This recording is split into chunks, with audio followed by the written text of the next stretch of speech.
Hello, dear friends. I am Vanessa Anseloni, and I come here to talk to you, the audience of Faith in Children, a beautiful program established by Raquel Murray and friends to help us gather resources to cherish our children, to love our children more, to give them stability in life, mind and body. And I come for you as a psychologist and a neuroscientist.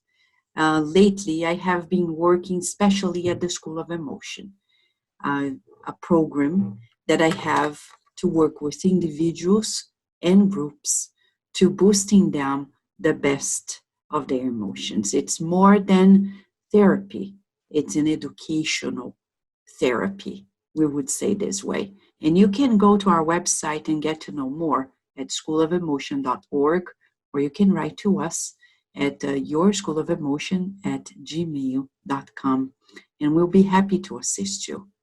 You know, the times we're living in are very tricky, challenging, especially, we would say, especially for caregivers, for those who are in the front lines, taking care of all the people who are suffering of the coronavirus and other things, the people who are unemployed, but those who stay at home and are helping their children, the educators, that they have double job. They have their children, they have the children of others that they help online, educating them as well. And we have the parents and the babysitters. Some people are still living on their jobs, the au pairs, for example. And I come here to share a few thoughts with you. Of course, we're not going to give a whole workshop, but a few thoughts that may be beneficial to you, to me, to all of us. I'm a parent too, and I tell you, of all things, the most challenging is parenting. We love it, but it's a 24/7 work of the heart, but it's labor intensive, as you know. And right now, what is more critical is the people who are living amongst people who are abusive, people who are downcast and are parents, and how they can help their children if they're not feeling well. Let me give you some reminders, okay? A few of them. I don't want to overwhelm you with many things, but a few topics here and there that may calibrate us for greater resilience, for endurance, and for greater well-being. I'm going to try sharing my screen here with you so you can see what we are talking about. I have a few slides that may be beneficial to us in this understanding of a new paradigm for parents, educators, and caregivers. So here I have with you. I want to share this with you, okay? And it's a mind and body approach. That's why we call it NeuroEmotional wisdom for parents, caregivers, and educators. And I want to share with you that the first and most important concept is I know what I feel. Do you know what you feel? Usually people don't know what they feel. And if you ask them, they say, I don't. It's an opportunity to ask, do you know what you feel? Nowadays, there are dictionaries of emotions, and we would recommend that you get yours for you, for your children, for your students. At some point on earth, we're going to bring this in the curriculum in every school. Maybe it's going to take 10, 20, 30, 100 years, but it will, because we are emotional beings, and we need to be educated in that regard. It doesn't take parents only. Society as a whole has to take charge of it. What is the difference when you know what you feel? Once you know it, when you name your emotion, you can manage it. As we say, when you name it, you tame it. I learned that expression from a beautiful program from the folks in California, harnessinghappiness.com.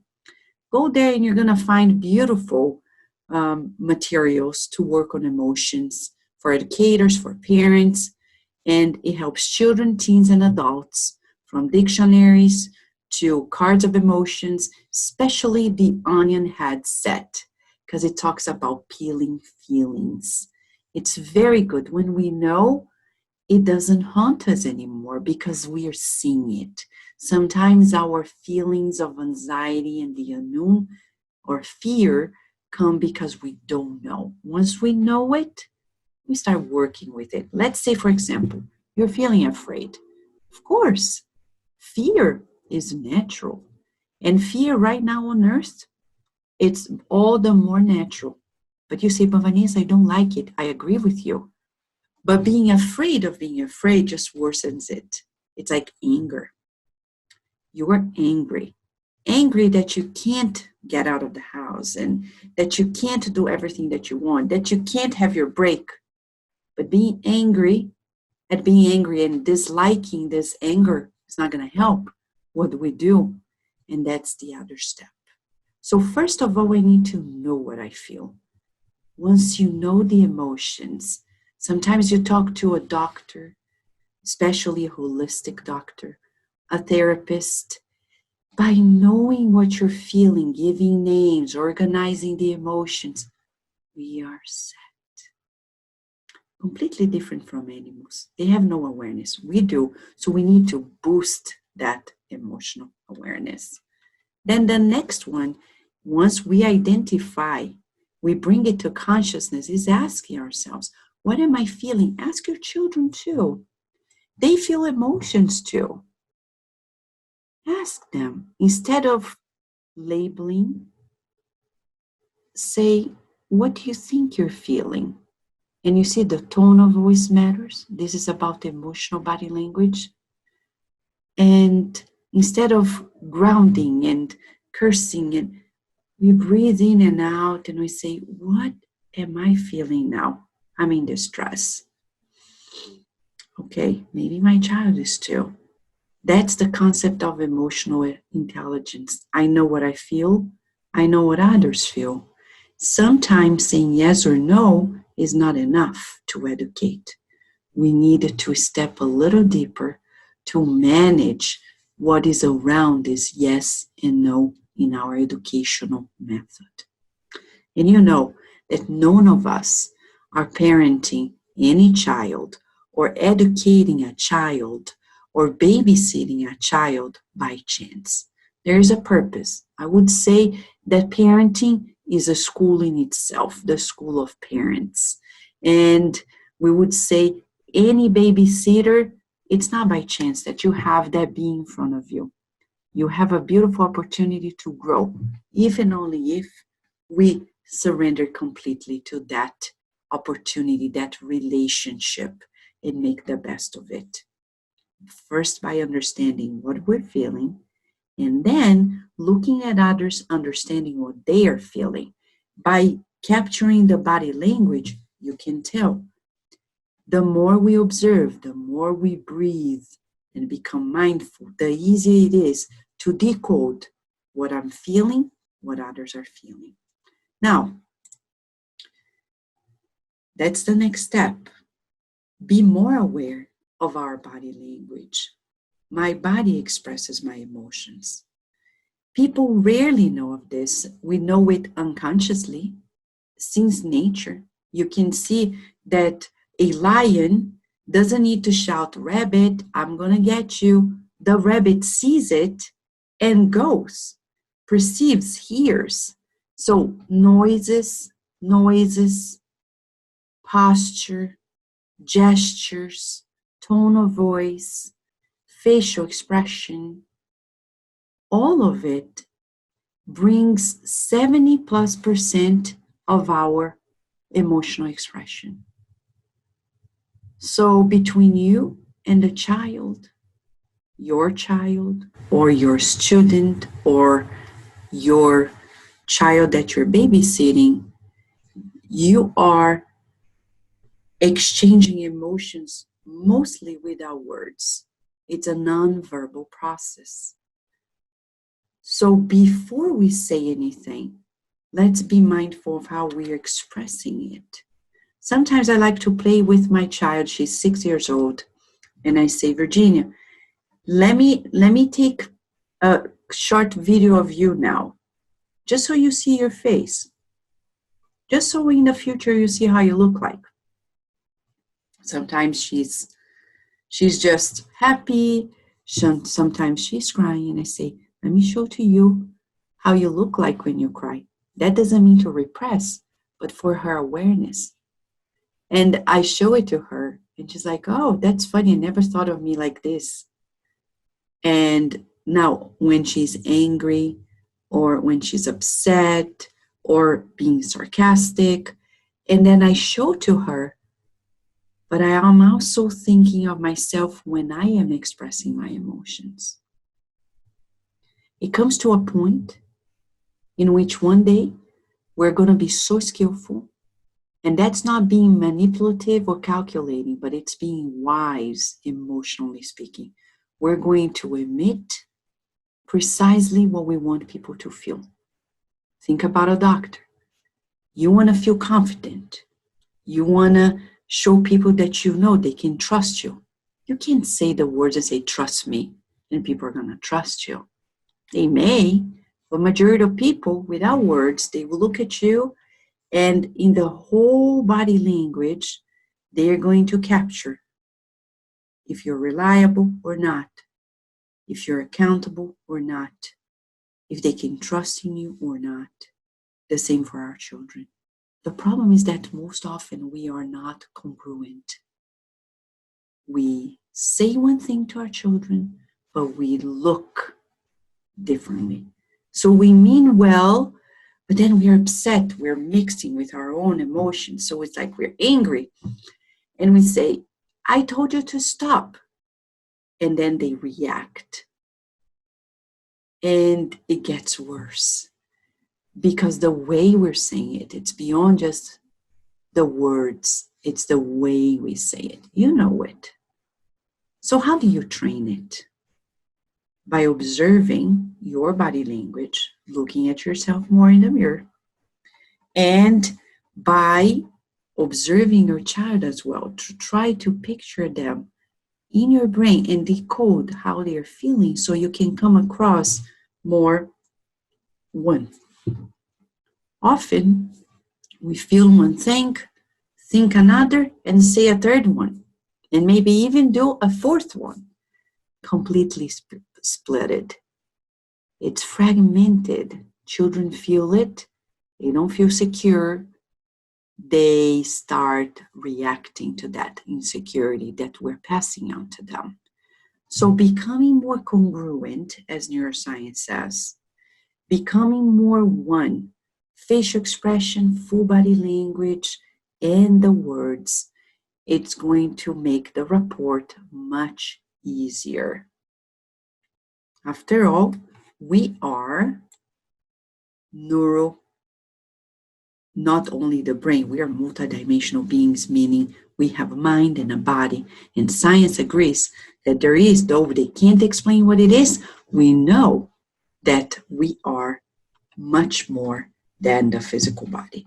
And in that complexity of mind and body, we need to integrate. The body is like a dog, and we are the owners of the dog. The body is reacting to things, so we need to come and work with this physical body. Okay? So in this emotional body language, we observe and help one another, ourselves first, and then understanding our children to manage this relationship. That's why it's important to be mindful of the possible emotional contagion, which means I start feeling what others are feeling. We have to be very careful. In the concept in itself, it's this tendency to feel and express emotions similar to and influenced by others. For example, your children are feeling this way, and you start feeling that way too. So it's very complex. Now, for our children, it's the same. Sometimes and oftentimes, they are feeling things that is happening to us in the house because they are the most sensitive ones. The neurochemistry of theirs, the neurobiology of theirs is fully plastic, open to everything that is happening. And we don't need words to make this happen. Stimuli in general can kick in. So what do, right? Well, let's first be aware that in this mind and body connection of ours, we have what we call mirror neurons. And like an experiment that was done, an experimenter was showing his tongue and the monkey showed it in return. And then later they discovered that we have this ability just by looking at others, we start imitating. It's the so-called imprinting, but this was actually discovered as mirror neurons in the year 2002. What happens then? As you are feeling and being, your children look at you and just replicate little things. Little things. And it doesn't matter if your child is being around that caregiver or that teacher or you as a parent for 10 hours or 1 hour. It's enough to imprint. Their children were actually more susceptible to this imprinting than others.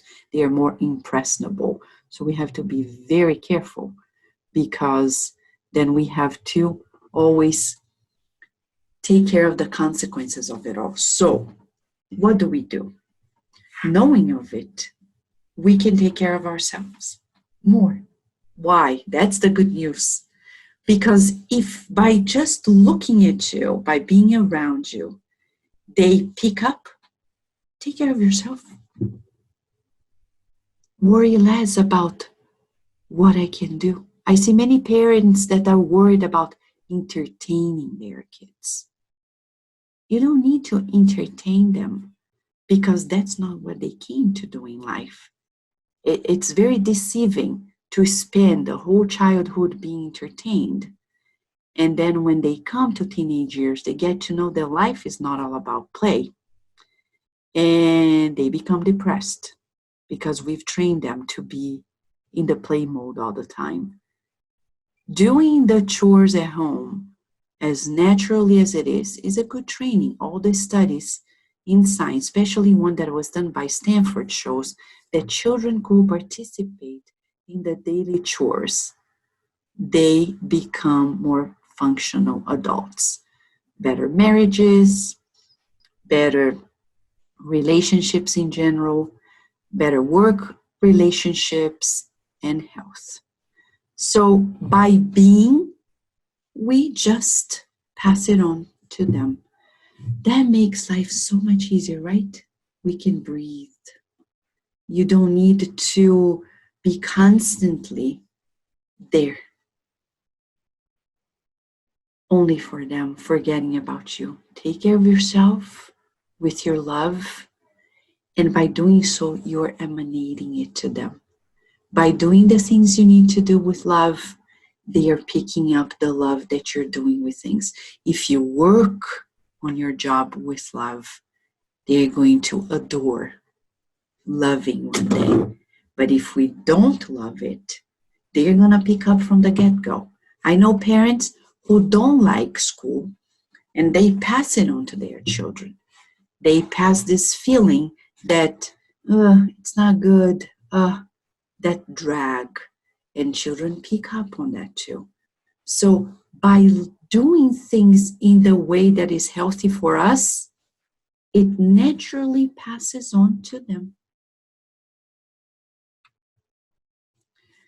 So now the final points I want to share with you as reminders for this critical moment in life in general is about how we can perform this emotional hygiene when we're not feeling well, which is so natural. Know that you can change what you feel. Emotion means externalizing motion. So I'm putting something out. That doesn't mean you're defined by it. When I see people saying, I am an angry person, I feel so sorry. You're not an angry person. Maybe you've been angry, but you're not. I'm a sad person. No, you're not a sad person. You've been sad. So you can change it. You're not defined by your emotion, and neither are our children. So look at them as you look at yourself and say, I can change it. That's why I recommend to you to do some hygiene with this relaxation response that Dr. Herbert Benson teaches us. He is this leader in the field of understanding ourselves holistically at Harvard University. He has been researching on relaxation response for 30 years. And we would say relaxing and shifting to healthier emotions is the best way to cleanse our emotions. As he says, the relaxation response is a physical state of deep rest that changes the physical and emotional responses to stress and the opposite of the fight or flight. Remember, your physical body is ready to protect yourself. So if you are on the alert all the time, that's pretty bad. I know when we're around children all the time, it's hard not to be on this fight or flight. But all you can do is this. Breathe. You can read more about it in his book, Relaxation Revolution. But breathe. Like we've been learning with the beautiful experts here at Faith in Children. Mindful meditation, healthy exercises, spirituality, all of it. So breathe in, it's that abdominal breathing. Breathing in deeply and out slowly. You're going to shift in 3 deep breaths. You start shifting from turning the sympathetic system, which is the fight or flight, to the parasympathetic. And thus you are constantly recharging yourself, breathing in and out. Let's say your child just painted the wall and you're like, oh my gosh, fight or flight, choose. I choose to stay cool. 3 breaths before you say anything, you do anything. Sometimes with your partner. Say, I can choose. What people do does not make me react. I breathe in and out. And by doing so, I am cleansing my body and my mind from those emotions. And then you choose healthy emotions to achieve this balance. I choose healthy emotions. And of all healthy emotions in this true mindfulness, I would say love is all about it. And science, especially neuroscience, has proved to us that love is so tangible. It can be neuro-pictured, neuro-imaged. Yes, it's in your body, it's in your brain. Choose love as the mission of this organization, Faith in Children. Let's choose love for ourselves and for others. Do you believe in love? If you do, let's cultivate it like a garden. This is what I wanted to share with you. I know maybe nothing of this is new to you, but just reminding us of these steps is already very, very reassuring, isn't it? We need more of these good feelings, choosing these emotions, taming our physical body to feel at our best. I wish you a beautiful time wherever you are, learning from this experience of the pandemic, because I know it's not by chance that we're experiencing this. There are reasons that we may not explain, but they exist. And trusting that we're here always to progress in beautiful emotions, happy thoughts for a happy life. Thank you very much.